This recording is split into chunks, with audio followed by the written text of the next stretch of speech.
নবী ঈসা, যাকে আমরা যিশু নামেও চিনি, তার জীবনের শেষ অধ্যায় নিয়ে অনেক রকম কথা প্রচলিত আছে। কিন্তু ইসলামে এই ঘটনাটাকে ঠিক কিভাবে দেখা হয়, চলুন আজ আমরা সেই ঐশ্বরিক আখ্যানটাই একটু কাছ থেকে দেখব। যুগ যুগ ধরে একটা ধারণা বেশ প্রচলিত যে নবী ঈসা আলাইহিসসালামকে তার শত্রুরা হত্যা করতে পেরেছিল।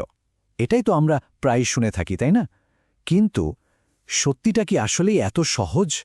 আসলে পর্দার আড়ালে তখন সম্পূর্ণ ভিন্ন একটা পরিকল্পনা চলছিল, একটা ঐশ্বরিক আয়োজন যা মানুষের সব চক্রান্তের ঊর্ধ্বে।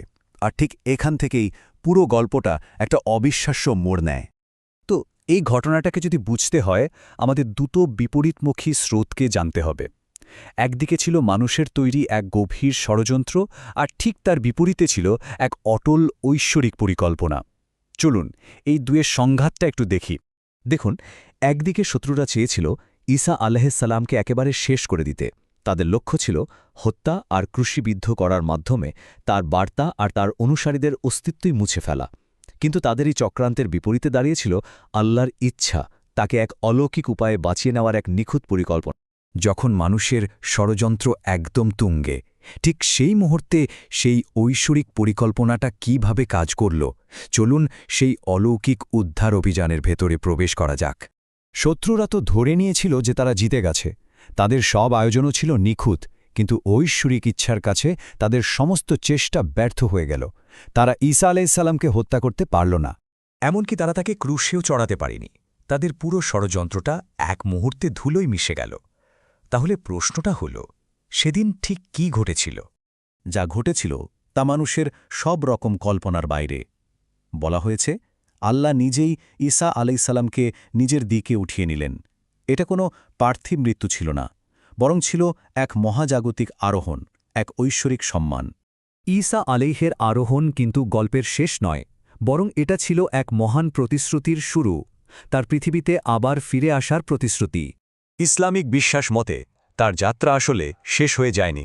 তিনি আজও জীবিত আছেন, তবে আমাদের এই চেনা জগতের বাইরে, অন্য এক অবস্থায়। বিশ্বাস করা হয় যে শেষ বিচারের ঠিক আগে তিনি পৃথিবীতে ফিরে আসবেন। কিন্তু কেন? তার ফিরে আসার একটা বিশাল উদ্দেশ্য আছে।